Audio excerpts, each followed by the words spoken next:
Hello everyone, my name is Surya Kumar. I teach in class 4 and आज हम लोग NCERT class 4 chapter 9 मतलब unit 5 का chapter 1 don't be afraid of the dark English का explanation को answer करेंगे। और जैसे कि मैंने अपने एनसीईआरटी क्लास 4 चैप्टर 1 से लेकर के चैप्टर 8 तक के इंग्लिश के एक्सप्लेनेशन को आंसर वीडियो बना रहा हूँ। अगर आपने नहीं देखा तो लिंक डिस्क्रिप्शन बॉक्स में मिल जाएगा, आप जा करके देख लीजिएगा। मैंने अपने एनसीईआरटी क्लास 4 चैप्टर 1 से लेकर के चैप्टर 14 तक के मैथ के भी सारे एक्सप्लेनेशन क्वेश्चन तक के वीडियो बना दिया हूँ। अगर आपने नहीं देखा तो लिंक डिस्क्रिप्शन बॉक्स में मिल जाएगा, आप जा करके देख लीजिएगा।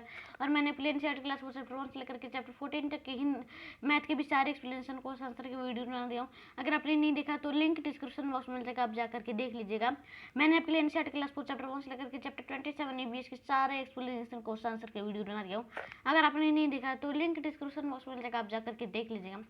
तो चलिए हम लोग अपना एनसीईआरटी क्लास 4 चैप्टर 9 मतलब यूनिट 5 का पहला chapter don't be afraid of the dark को शुरू करते हैं। तो ये कहानी तो ऐसे ही ऊपर का टाइटल पढ़ के ही पता चल रहा है कि क्या कहानी में होने वाला है।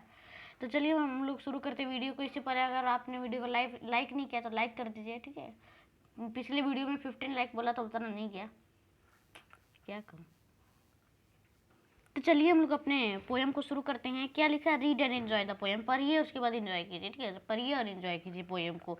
तो पहले मैं आपको पढ़ के समझा दूंगा, उसके बाद पोएम को एंजॉय करके बताऊंगा और आपको कैसे पढ़ना अच्छे से, मतलब गा करके पोएम, कोई भी पोएम हो कुछ भी हो तो सबसे अच्छे से गा करके बोलना चाहिए, ठीक है। तो चलिए पहले चैप्टर के नाम को समझ लेते। तो हमारा चैप्टर का नाम है don't be afraid of the dark. इसका मतलब है कि अंधेरे, डार्क मतलब अंधेरा होता है, डार्कनेस अंधेरा होता है, ठीक है। डार्क मतलब अंधेर होता है, अंधेरा ही होता है। तो अंधेरा से नहीं डरो, ठीक है। अंधेरा से, जो रात होता है तो अंधेरा से नहीं डरना चाहिए, ये कहानी बोल रहा है। तो चलिए हम लोग अपने पोएम को शुरू करते हैं। तो क्या लिखा है? Don't be afraid of the dark little one, the earth must rest when the day is done. The sun must be harsh, but moonlight is never, and those stars will be shining forever and ever.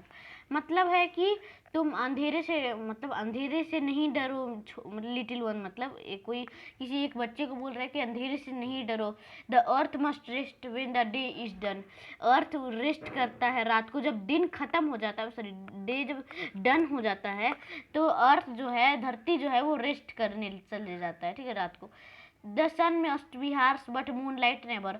जो sun है वो तो बहुत कठोर होता है, जो गर्मी होता है वो तो बहुत कठोर होता है ना सूरज का, लेकिन जो मून लाइट होता है, चांदनी होती है, चांद होता है, तो वो थोड़ी कठोर होता है, वो तो कूल होता है, बहुत अच्छा ठंडा ठंडा, रात को हवा भी चलता है और अच्छा लगता है, वो कभी कठोर नहीं होता। एंड दो star will be shining for ever and ever. जो और जो वो तारे जो हैं वो हमेशा चमकते रहेंगे, हमेशा हमेशा चमकते रहेंगे, ठीक है। ये फर्स्ट पैराग्राफ बोल रहा है। सेकंड पैराग्राफ पढ़ते हैं। Be friends with the night, there is nothing to fear, just let our thoughts travel to friends far and near. By day it's does seem that our travel won't cease, but at night, late at night, the world is at peace. अब बोल रहा है ये second paragraph कि रात को तुम अपना दोस्त बना लो, रात को अपना दोस्त बना लो, फिर तुम्हें कोई डरने की वाली बात नहीं है, कोई डरने वाली बात नहीं है। रात से दोस्ती कर लो और तुम अपने विचार को ट्रैवल करो, यहाँ से वहाँ घुमाओ और अपने दोस्तों के बारे में सोचो, ठीक है। जो भी आपके पास है, दूर है, उनके बारे में सोचो। By day it does seem that our travel won't keys. और दिन में तो, जब दिन रहता है तब तो हम लोग देखते हैं कि हमारी जो परेशानियाँ वो तो कभी ख़त्म ही नहीं होती। ये CEASE, इसे कीज नहीं बोलते, सीज बोलते हैं, ठीक है। इसका मतलब होता है ख़त्म। तो हमारी जो ट्रेवल्स मतलब मुश्किलें होते हैं, मतलब परेशानी, तो परेशानी तो हमारी कभी ख़त्म ही नहीं होती है। But at night, late at night, the world is at peace. लेकिन रात को, मतलब देर रात को, लेट एट नाइट, देर रात को, the world is at peace, लेकिन पूरी दुनिया जो है वो बिल्कुल शांत हो जाती है, शांति फैल जाती है, ठीक है। तो ये पोएम किसने लिखा? ये पोएम रस्किन बॉन्ड ने लिखा है। बहुत अच्छी कहानी है, उनकी कहानियाँ और आपको अगले क्लास में मिलेंगी, ठीक है। तो चलिए मैं आपको रिसाइट करके एक बार सुना देता हूँ। Don't be afraid of the dark, little one. The earth must rest when the day is done.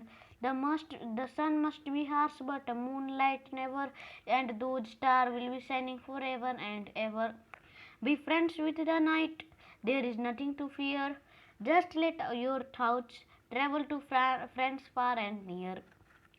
By day, it does seem that our trouble won't keys but at night late at night the world is at peace. ठीक है, तो चलिए अब हम लोग ने recite करके भी पढ़ लिए, इसे अच्छे से रिसाइट कीजिएगा, पोएम बहुत अच्छा है, रिसाइट करने में भी अच्छा लगेगा। ठीक है, तो चलिए अब हम लोग अपने आगे चैप्टर पे चलते हैं, क्वेश्चन आंसर देखते हैं। पहले न्यू वर्ड्स देख लेते हैं। न्यू वर्ड्स हमारा कौन कौन सा है? अफ्रेड, अफ्रेड मतलब होता है डरना, डार्क मतलब अंधेरा, रेस्ट मतलब रेस्ट करना, तो रेस्ट करते हैं हम लोग। ठीक है, लेटते हैं। हार्श मतलब कठोर होता है, फॉरएवर मतलब हमेशा होता है, ट्रबल्स मतलब परेशानियां होती है, और सीज मतलब होता है खत्म। ठीक है, तो चलिए अब हम लोग क्वेश्चन आंसर के टॉपिक पे चलते हैं। तो हमारा क्वेश्चन आंसर का टॉपिक है रीडिंग इज फन। तो पहला क्वेश्चन है रीडिंग इज फन का, what is the poem about? ये पोएम किस बारे में? ठीक है, ये पोएम क्या कर रहा है और किस बारे में है? सेकंड क्वेश्चन है what happens when the day is over? क्या होता है जब डे खत्म हो जाता है? ठीक है, डे खत्म नहीं हो जाता, डे का जो टाइम है वो हो जाता है खत्म। थर्ड क्वेश्चन है what does the earth do when the day is over? क्या होता है धरती क्या करती है जब डे ओवर हो जाता है? ठीक है, तो बताऊंगा अभी। चौथा क्वेश्चन है what does the poem want to us to do at night? रात को ये जो पोएट है ये क्या कह रहा है रात को करने के लिए? ठीक है, और पांचवा क्वेश्चन है आर दीज सेंटेंस ट्रू और फॉल्स? इसमें आपको सेंटेंस 3 सेंटेंस दिए हुए हैं, आपको इसमें ट्रू और फॉल्स बताना है। पहला क्या है? The poet tells the child to be afraid when it is dark. Poet बोल रहा है कि बच्चे मतलब बच्चा है वो ये अंधेरा से डरे, ट्रू फॉल्स है ये मैं आपको क्वेश्चन आंसर में बताऊंगा। बी है the poet says that star will always shine at night. क्या पोएट ने कहा है कि जो तारे हैं वो पूरे रात भर में पूरा हमेशा चमकते रहेंगे? और तीसरा है the poet tells the child to think of friends after it is dark. Poet ने ये कहा है कि जो बच्चा है वो सोचे जो फ्रेंड्स है उनके बारे में जब डार्क हो जाता है, अंधेरा के बाद। ठीक है, तो चलिए इन पांचों क्वेश्चन के आंसर देखते हैं। तो आंसर ये है, तो आंसर है पहला क्वेश्चन का the poem is about children fear of darkness of the night and the ways to overcome this fear. ये पोएम बताता है कि जो बच्चे हैं वो डार्कनेस से अंधेरे से ना डरे और कुछ वे निकाले, कुछ रास्ता निकाले डर को हटाने के लिए। जैसे रास्ता बताया था अभी वो क्वेश्चन भी है, तो क्वेश्चन भी मैं आपको क्वेश्चन का आंसर भी बताऊंगा। दूसरा क्वेश्चन का आंसर है हमारा when the day is over darkness spreads everywhere the moon and star start shining in the sky. जब डे खत्म हो जाता है, दिन का समय खत्म हो जाता है, तो जो अंधेरा है वो हर जगह छा जाता है, और जो मून होता है, चांद होता है, और जो स्टार होता है, तारे होते हैं, वो शाइनिंग करने लग जाते हैं, चमकने लग जाते हैं आसमान में। हमारा तीसरा क्वेश्चन का आंसर है the earth takes rest when the day is over. जब दिन खत्म हो जाता है तो अर्थ जो है, धरती जो है, वो एक रेस्ट लेता है। ठीक है, चौथा क्वेश्चन का आंसर है हमारा the poet wants us to be friendly with night and think about our friends and relatives. Poet कहते हैं कि हम लोग रात को एक दोस्त की तरह दोस्ताना अंदाज में देखें और अपने फ्रेंड्स के बारे में, अपने जो रिश्तेदारों के बारे में सोचें। ठीक है, और तीसरा को हम लोग पांचवा क्वेश्चन था आर दीज सेंटेंस ट्रू और फॉल्स? क्या ये सेंटेंस सही या गलत हैं? तो आपको सही और गलत, ट्रू और फॉल्स में बताना था। तो हमारा पहला है the poet tells the child to be afraid when it is dark. जब अंधेरा होता है तो पोएट कहता है कि बच्चा डरे उससे, तो इसका आंसर है फॉल्स, नहीं। ठीक है, दूसरा है the poet says that star will always shine at night. क्या पोएट ने कहा है कि हमेशा रात को तारे चमकते हैं? तो ट्रू, चमकते हैं पूरी रात भर। और तीसरा है the poet tells the child to think of friends after it is dark. जब अंधेरा हो जाता है तो अंधेरा के बाद अपने फ्रेंड्स के बारे में सोचने के लिए पोएट कहता है, तो ट्रू। हाँ, तो चलिए हम लोग अपने अगले क्वेश्चन पे चलते हैं। तो हमारा अगला क्वेश्चन यह है, हमारा अगला क्वेश्चन का टॉपिक है वर्ड बिल्डिंग। क्या है? Moon plus light, good plus night, water plus fall, break plus fast, day plus break, rain plus bow. चलिए तो इन सभी वर्ड्स को जोड़ करके एक अच्छा सा एक वर्ड बनाते हैं। ठीक है, तो मून प्लस लाइट का होगा मून लाइट। ठीक है, क्या होगा? Moon light. ठीक है, मैं लिख नहीं पाऊंगा, मैं अपने मुंह से ही बोल देता हूँ कि moon plus light equal to moon light होगा। और break plus fast equal to break fast. पता ही है, गुड प्लस नाइट मतलब ऐसे जो वर्ड्स है उन्हें जोड़ करके एक वर्ड बन रहा है, तो वही आपको बनाना है। Good plus night, good night, good night नहीं हुआ, गुड मॉर्निंग है। Day plus break, day break. Water plus fall waterfall, rain plus bow rainbow, ठीक है। तो ऐसे वर्ड बने हैं। सेकंड क्वेश्चन हमारा, find a word in the poem which is opposite of. इन वर्ड्स के पोएम में जो वर्ड यूज हुए हैं इनका अपोजिट बताना है। ये सभी चीज़, इन सभी वर्ड्स के अपोजिट वर्ड पोएम में यूज किए गए हैं। तो उन्हें फाइंड करना है पोएम से और यहाँ लिखना है उनके अपोजिट। वार का अपोजिट, एनिमीज का अपोजिट, जेंडर का अपोजिट, लाइट का अपोजिट, नाइट का अपोजिट, स्टार्ट का अपोजिट, ठीक है। तो चलिए हम लोग अपने इस क्वेश्चन के उत्तर पे चलते हैं। तो इस क्वेश्चन का उत्तर यह है, तो यहाँ इन सभी वर्ड्स के अपोजिट है वार। वार मतलब होता है लड़ाई, और लड़ाई का अपोजिट पीस। पीस मतलब होता है शांति। एनिमीज मतलब होता है दुश्मन, और उसका अपोजिट वर्ड होता है फ्रेंड्स मतलब दोस्त। जेंटल मतलब होता है, जेंटल मतलब कठोर का उल्टा। कठोर का जो उल्टा होता है ना, याद नहीं आ रहा वर्ड, ओहो भुला जाता हूँ यार, स्क्रिप्ट बनाना पड़ता है आजकल के लोगों को। आप लोगों को कमेंट में पता होगा ना तो बता दीजिएगा। जेंटल मतलब कि कुछ आराम, कुछ अच्छा, और हार्श मतलब तो आपको पता है कठोर। लाइट मतलब होता है लाइट दिन, और डार्क मतलब होता है अंधेरा। यही होता है ना, दिन और अंधेरा। नाइट रात और डे दिन। स्टार्ट मतलब शुरू, और कीज मतलब खत्म। ओके, तो यही इनके मतलब हैं। सेकंड क्वेश्चन हमारा क्या था, यहीं से देख करके इनका उत्तर दे देता हूँ। Look at this word in the poem. Poem में इन वर्ड्स को यूज किया गया। डोंट, वॉन्ट, आप जरूर देखिएगा। Here are these full form. इनके फुल फ्रॉम ये है, जैसे डोंट का डू नॉट होता है, वॉन्ट का विल नॉट होता है, ठीक है। आपको मैं जब ग्रामर सिखाऊंगा ना तो उसमें ये निगेटिव शॉर्ट कमांड होते हैं। इन्हें डू नॉट की जगह डोंट लिख दिया जाता है, विल नॉट की जगह वॉन्ट लिखाया जाता है। कुछ और बता देता हूँ, इज नॉट की जगह इजेंट लिखाया जाता है, आर नॉट की जगह आरेंट, सॉरी हाँ आरेंट लिखाता है, एम नॉट की जगह एंट लिखाता है, ठीक है। ऐसे ही कुछ वर्ड्स के, जैसे सॉल नॉट का होता है सॉलेंट, ठीक है। मैं जब वीडियो बनाऊंगा तो अच्छे से बता दूंगा, अभी जो चल रहा है उसी को चलने दीजिए। तो यहाँ कुछ और आपको फुल फॉर्म्स लिखने हैं फॉलोइंग वर्ड को। जैसे डिडंट लिखा हुआ है तो इसका फुल फॉर्म है डिड नॉट। शुडंट लिखा हुआ है, इसका फुल फॉर्म होगा शुड नॉट। वुडंट लिखा हुआ है, वुड नॉट। कुडंट लिखा हुआ है, कुड नॉट। मस्टंट लिखा है, ठीक है, मस्ट नॉट। तो ये सभी जो है, ये सारे हैं, ये सब क्या है, negative short command, NSC negative short command होते हैं। और ये होते हैं फुल फॉर्म उनकी, FF वही है, FF फुल फॉर्म। और ये निगेटिव शॉर्ट कमांड है। ये निगेटिव शॉर्ट कमांड अच्छे से याद कर लीजिएगा ना तो आप इंग्लिश बहुत अच्छे से बोलिएगा, अंग्रेजों के सामने झाड़ दीजिएगा इंग्लिश, ठीक है। तो चलिए हम लोग अपने अगले क्वेश्चन पे चलते हैं। तुम्हारा अगला क्वेश्चन ये है, हमारा अगला क्वेश्चन का टॉपिक है लेट्स टॉक। चलिए बातें करते, नहीं बातें वैसे नहीं हो रहा है, कमेंट बाजी मारते हो रहा है। लाइव करूंगा तो बातें करूंगा, कमेंट बाजी। पहला क्वेश्चन हमारा, are you afraid of the dark? Why, क्या आप अंधेरे से डरते हैं? क्यों? बताना है, मतलब यही बताना है कि आप अंधेरे से क्यों डरते। कमेंट में आप बताइएगा कि अंधेरे से क्यों डरते इंग्लिश में। आप लोग मेरे कोई कमेंट का उत्तर नहीं देते हैं, उत्तर देना है, फिर मैं वीडियो नहीं बनाऊंगा, देख लीजिएगा। दूसरा क्वेश्चन है, what do you do when it is dark? जब अंधेरा होता है तो आप क्या करते हैं? जनरली बच्चे सो जाते हैं, मैं भी सो जाता हूँ। थर्ड क्वेश्चन है, have you ever been very frightened? Tell your partner about. क्या आप किसी ऐसे आदमी के बारे में जानते हैं जो बहुत आपको डराता है, ठीक है? उस पार्टनर का नाम बताइए। तो उस नाम नहीं बताया, इसके बारे में आप उसके बारे में बताइए, ठीक है। तो चलिए इन तीनों क्वेश्चन के आंसर को देखते हैं। तो उत्तर ये है, तो मेरा पहला क्वेश्चन का आंसर ये है, yes I am afraid of the dark. हाँ, मैं अंधेरे से डरता हूँ, because I fail to see anything in the darkness. मैं बस सही में प्रिंट भी वही लिखा हूँ वही, और सही में डरता भी हूँ मैं अंधेरा से। पता नहीं क्या करूँ, ये पोएम पढ़ के तो मुझे मोटिवेशन आ ही गया। यस मैं आई am afraid of the dark, मैं अंधेरे से डरता हूँ क्योंकि मुझे कुछ दिखता नहीं है अंधेरे में। अंधेरे में तो ऐसे किसी को नहीं दिख पाता है, लेकिन डर बहुत कम हो कहीं लगता है, मुझे तो लगता है, पता नहीं कौन सा PDF कहते हैं। और अगला क्वेश्चन है हमारा, what do you do when it is dark? जब अंधेरा हो जाता है तो आप क्या करते हैं? I lie down on my bed and think about my friends. मैं लेट जाता हूँ बेड पे और अपने फ्रेंड्स के बारे में सोचता हूँ, ठीक है। और ऐसा कोई आदमी है जो कि आपको बहुत ज़्यादा डराता है, उसके बारे में बताइए।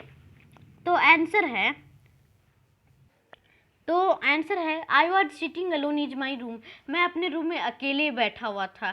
Suddenly my elder brother entered the room wearing a mask of a gent. तभी से मेरे बड़े भैया आते हैं रूम में और बहुत बड़ा सा मास्क पहने हुए थे, पूरे मुंह में ही मास्क पहने हुए थे।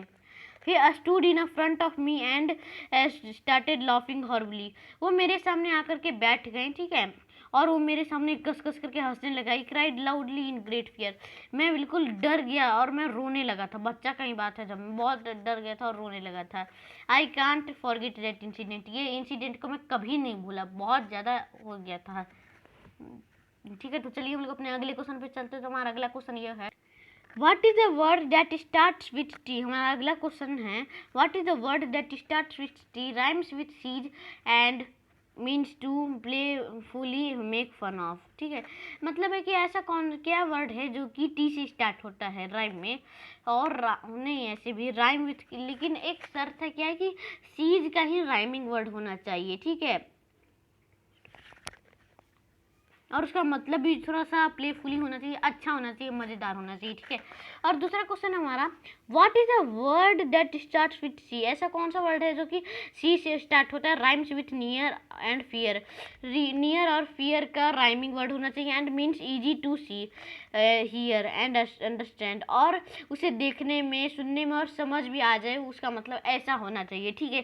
तो चलिए इन दोनों क्वेश्चन के आंसर को देखते हैं। तो उत्तर ये है, तो हमारा पहला क्वेश्चन का उत्तर ये है कि सीज का आपको मतलब राइमिंग वर्ड ही निकलना है टी के स्टार्ट होने से, और वो मज़ेदार भी होना चाहिए। तो टीज, टीज मतलब होता है चिढ़ाना, ठीक है, क्या होता है टीज मतलब होता है चिढ़ाना,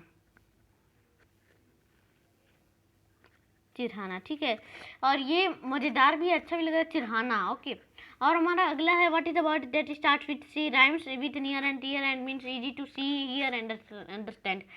आपको नियर और टियर यहाँ लिखा हुआ है, सॉरी यहाँ था शायद से हियर था, पता नहीं क्या था, यहाँ प्रिंटिंग में गलती से टी लिख दिया मैंने। व्हाट इज अ, ऐसे भी सेम ही है। व्हाट इज अ वर्ड, कौन सा वर्ड है जो कि सी से स्टार्ट होता है, राइमिंग होना चाहिए, नियर और टियर का है, और उसे देखने में, सुनने में और समझने में भी अच्छा लगे, तो वो क्लियर, सी से शुरू भी हो रहा है, नियर एंड टियर से राइमिंग भी हो रहा है, क्लियर, ठीक है। और चलिए हम लोग अपने अगले क्वेश्चन पे चलते हैं। तो हमारा अगला क्वेश्चन यह है, और जो आगे का क्वेश्चन आपको खुद ही से करना समझा देता हूँ। तीसरा क्वेश्चन है, से टी टी टी, आपको टी टी करना है, ठीक है। Where did the tip of the tongue touch? Tongue को टच करने पे आपको कहाँ टिप लगता है, ठीक है। और चौथा क्वेश्चन है, लिसन एंड रिपीट कैट, सुनिए कैट को और फिर उसे रिपीट कीजिए, कैट कैट, ठीक है। पांचवा है, did you here what your tongue did? आपने क्या कुछ सुना है, क्या क्या आपका टंग क्या करता है? और छठा हमें है, से these words and feel what your tongue does when you से। आपको वर्ड्स कहना है और फीलिंग दिखानी है उस टंग का, और उसे कहना है toy toy toy top T 10, ठीक है। तो आपको खुद ही से करना, फीलिंग भी आपको उसी से निकालना, आपके मुंह से ही निकालना, ठीक है। ये आपको खुद से करना, डू इट योरसेल्फ। ये चारों क्वेश्चन आपको खुद से ही करने। अगर मैं कभी आऊँगा ना आपके सामने वैसे फेस रिवील करके, तो मैं आपको ज़रूर ऐसा करके दिखाऊँगा। चलिए हम लोग अपने अगले क्वेश्चन पे चलते हैं। तो हमारा अगला क्वेश्चन है, work in pair, work in pair, ठीक है। तो ये भी आपको खुद ही से करना है। इसमें आपको के को आवाज़ निकाल के, खास के अलग अलग तरीक़ों से आवाज़ निकालना है, कफ को, के को, ऐसे करके।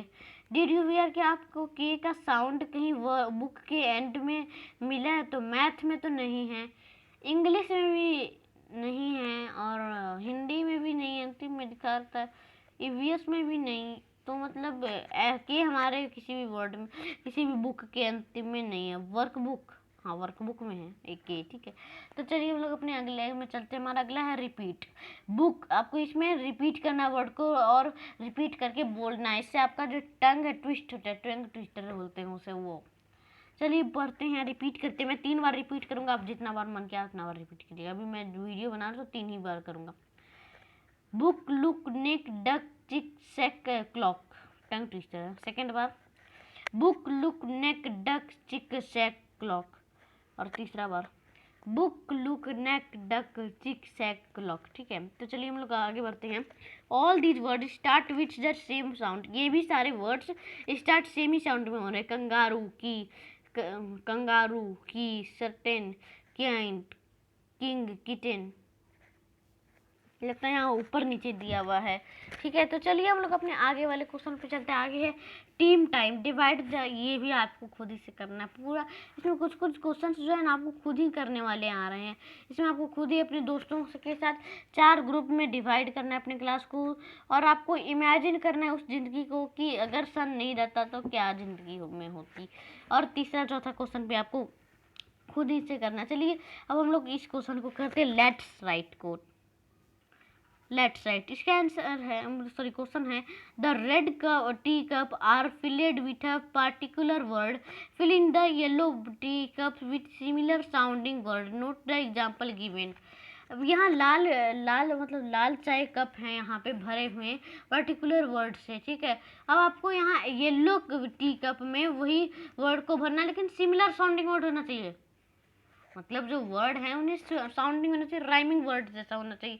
आपको यहाँ एग्जांपल दिया है उसे आप देखिए, जैसे टू, यहाँ रेड में लिखा हुआ है टू, लेकिन येलो में लिखा हुआ है टू। दोनों का प्रोनाउंसिएशन एक ही है। ठीक है, मतलब दोनों जो, सॉरी मैं अच्छे से नहीं बोल पाया, दोनों का जो वो है राइमिंग वर्ड एक ही है, टू टू, लेकिन स्पेलिंग अलग है। वन के साथ भी आपको वही करना है, डियर के साथ भी और सन के साथ भी। ठीक है, तो चलिए हम लोग अपने इस क्वेश्चन का आंसर देखते हैं। तो उत्तर यह है, तो मैंने इस क्वेश्चन का आंसर नहीं लिखा, लेकिन आपको बता देता हूँ।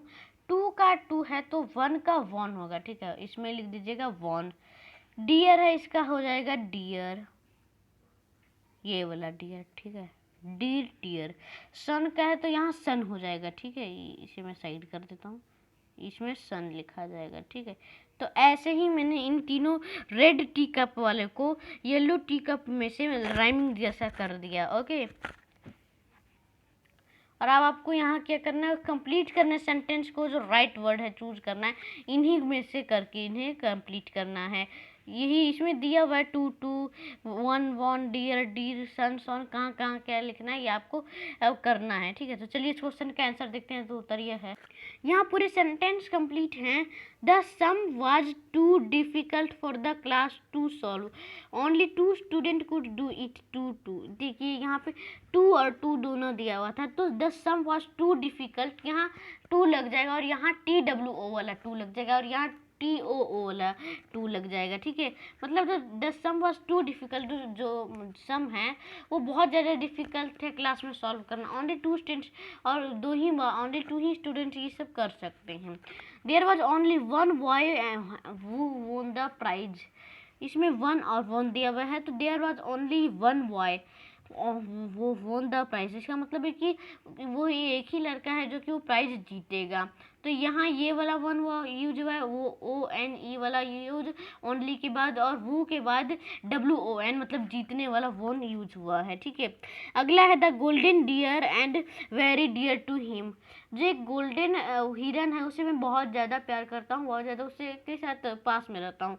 तो डियर यहाँ डीर पर लग जाएगा, गोल्डन डीर मतलब हिरन, और डियर मतलब क्या, प्यार करना, पास में रहना, वैसे ही वर्ड्स होते हैं। ठीक है, लव डियर यही सब तो होता ही है, डियर। ठीक है, डियर किसी को dear, dear Sonu, dear Monu, ये सब होता है। तो और अगला हमारा Ramu son loved to play in the sun, son sun लिखा हुआ है तो रामू सॉन होगा, यहाँ सॉन लगेगा। रामू का बेटा सूरज जो होता है उसके उसमें खेलना पसंद करता है, तो सन अंतिम में लगेगा और रामू के बाद सॉन लगेगा बेटा। ठीक है, तो चलिए हम लोग इस वीडियो अगले क्वेश्चन पे चलते। तो हमारा अगला क्वेश्चन ये है, और हमारा सबसे अंतिम क्वेश्चन का टॉपिक है, इस वीडियो का अंतिम क्वेश्चन का टॉपिक है लेट्स लिसन। पहला है relax your feet legs and entire body भी as quiet as you can. आप अपने पैरों को रिलैक्स कीजिए, लेग्स को रिलैक्स कीजिए, अपनी बॉडी को ही पूरा रिलैक्स कर दीजिए, और चुपचाप कर कुछ जो कर सकते हैं कीजिए। Second, listen to the sound around you.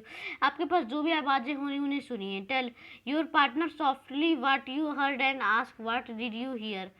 आप अपने पार्टनर से सॉफ्टली बातें कीजिए और आपको क्या सुनाई देता है। ठीक है, चौथा है let your partner talk about और कॉपी दो साउंड। अब आपका पार्टनर बोलेगा और उस आवाज़ को कॉपी करेगा। ठीक है, read out the following phrases allowed divide into them into loud and softer sound. अब आपको क्या करना है, यहाँ इन फ्रेजेस दिए हुए हैं, इन्हें आपको बोलना है और डिवाइड करना है लाउड एंड सॉफ्टर साउंड्स में। लाउड जो साउंड है उन्हें अलग, और सॉफ्टर जो साउंड है, सॉफ्ट जो साउंड है उसे अलग करना है। ठीक है, तो चलिए इस क्वेश्चन को आंसर देखते हैं। तो आंसर ये है, तो इसमें जो सभी चीज़ें वो तो आपको चारों क्वेश्चन को तो अपने ही करना, do it yourself, do it yourself, do it yourself, आप खुद ही कर लीजिएगा। 5वां क्वेश्चन जो है उसका मैं आंसर बता देता हूँ। लाउड साउंड जो है वो है क्लैपिंग। हाथ को जो क्लैपिंग करते हैं, ये वाला देखिए, ये वाला क्लैपिंग हैंड हुआ, तो इसमें जो है आवाज़ वो ज़्यादा लाउड आएगा। स्टैम्पिंग फीट को जब पैर को आप ऐसे कस के थपथपाएंगे तो क्या होगा कि आवाज़ निकलेगा। कार जा रहा है उससे भी ज़्यादा आवाज़ निकलता है। हवा चलता है तो वो भी लाउड साउंड में कभी कभी हो जाता है। और सॉफ्टर साउंड किसका होता है, अब वर्म मूविंग, कोई अच्छा मतलब वर्म जो आदमी होता है वो धीरे धीरे आराम से, कोई कुछ चीज़ बहुत धीरे चलता है वो हो, तो उसमें आवाज़ बहुत कम होता है। अब बर्ड ब्लूमिंग, कोई बर्ड जो ब्लूम करता है तो वो भी बहुत सॉफ्टर साउंड होता है। बटरफ्लाई जो करता है उससे भी आवाज़ निकलता है वो, लेकिन बहुत सॉफ्ट निकलता है, पता नहीं चलता है।